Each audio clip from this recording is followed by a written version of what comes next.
Le véhicule a été retrouvé. Je vous ai fait une précédente vidéo dans laquelle je vous disais qu'on nous a volé un véhicule ici. Un client qui avait des allures absolument parfaites nous a loué un véhicule et après l'avoir loué, c'est incroyable, après l'avoir loué, il a prolongé sa location et dans la prolongation de la location, le véhicule a disparu.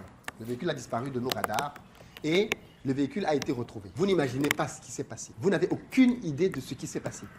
Je pensais que le monsieur voulait voler la voiture parce que quand on a identifié le véhicule, je pensais que le monsieur, en réalité, on allait lui mettre la main dessus. Parce que le véhicule a été retrouvé grâce aux balises GPS dans le parking d'une église. Mais ce qu'on ne savait pas, c'est que le monsieur a eu le temps de modifier les papiers de notre véhicule et de le vendre. Vous entendez ce que je vous dis? Le niveau de banditisme est trop élevé à Abidjan. Le monsieur a vendu notre véhicule. Donc, la personne qu'on a attrapée au parking, c'est une personne qui a acheté la voiture. Qu'est-ce qui s'est passé? Salut à toi, bienvenue sur ma chaîne, moi c'est Philippe Simon. Ici je te parle des réalités du business en Afrique telles que personne ne te les dit. Ce qui marche bien, je te le dis. Ce qui ne marche pas bien, je te le dis aussi. Donc si ça t'intéresse, tu t'abonnes. Pour ceux d'entre vous qui êtes en Côte d'Ivoire, qui arrivez prochainement à Abidjan et qui avez besoin d'un véhicule pour vous déplacer, et qui n'avez pas l'intention de me voler le véhicule, parce que si vous me volez le véhicule, non seulement je vais le retrouver, mais surtout je vais vous afficher, parce que je vais afficher ce monsieur ici sur la chaîne. No pity. No pity. Alors, donc si vous êtes à la recherche d'un véhicule, vous nous contactez. Le numéro s'affiche. SUV, pick-up, berline, on a ce qu'il vous faut.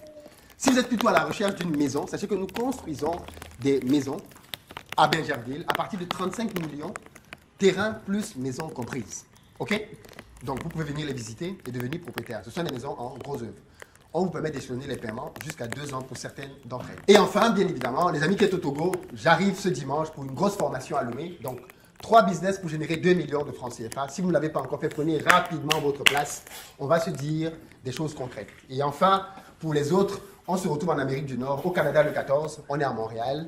Ensuite, le 21 au Maryland aux États-Unis pour parler de business sur le continent africain. Si vous êtes en France, c'est les 11 et 12 octobre. Pour toute l'Europe, on ne se retrouve pas en Allemagne, en Suisse, en Belgique. Tout le monde se retrouve à Paris les 11 et 12 octobre pour le méga événement Back to Africa. Et cette année, on va aller beaucoup plus loin que ce qu'on a fait jusqu'à présent. Donc, si vous voulez faire du business pour gagner de l'argent, vous n'avez pas meilleure chaîne et meilleurs événements que ceux dont je viens de vous parler. Donc, prenez vos places et venez pour découvrir les opportunités qu'il y a sur le continent africain et dont je ne vous parle pas. Alors, je reviens à notre sujet du jour. Vous savez, moi ici, je vous partage tout. Je vous dis ce qui va bien et je vous dis ce qui ne va pas bien. Je vous montre les réalités du business comme personne ne le fait. Je ne suis pas là avec la prétention de vous dire que tout est rose. C'est faux, tout n'est pas rose dans le business. Par contre, à la fin de la journée, ça vaut le coup. Quand on voit ce qu'on peut gagner, ça vaut le coup. Eh bien, on vient de se faire voler un véhicule par un locataire. Parce que j'ai souvent fait des vidéos de vol ici et on a souvent eu des voleurs qui étaient des gars au quartier. Là, non. Le voleur, c'est un papa, un père de famille. Je vais donner son nom et ses enfants vont identifier que leur père est un voleur. Il vient et il loue une voiture chez nous. Il loue une voiture chez nous pour une dizaine de jours. On lui donne un SUV. Et au terme de la dizaine de jours, il prolonge et on lui donne un autre véhicule. J'ai déjà expliqué ce qui s'est passé dans la précédente vidéo. Si tu n'as pas vu la précédente vidéo, il faut aller la regarder pour comprendre ce que je vais dire ici. Une fois donc que le monsieur a le véhicule, le jour où il devait nous faire le paiement pour la prolongation, on n'a pas de nouvelles.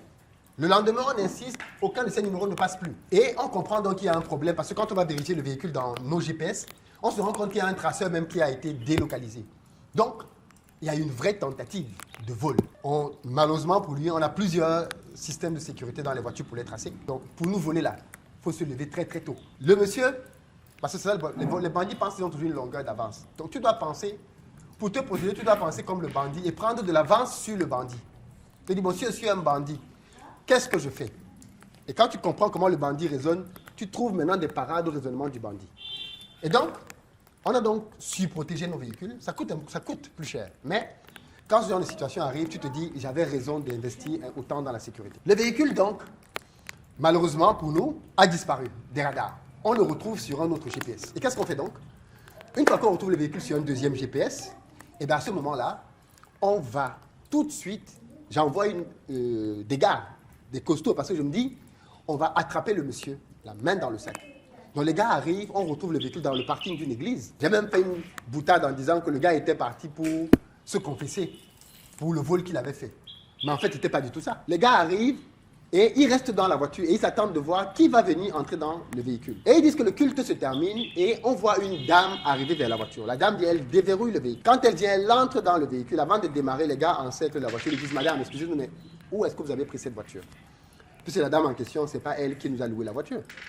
Elle dit, pourquoi vous dites ça? On lui dit, parce que madame, ceci c'est un véhicule de société qui a été volé. La dame tombe des nues. Elle dit, comment ça, véhicule volé?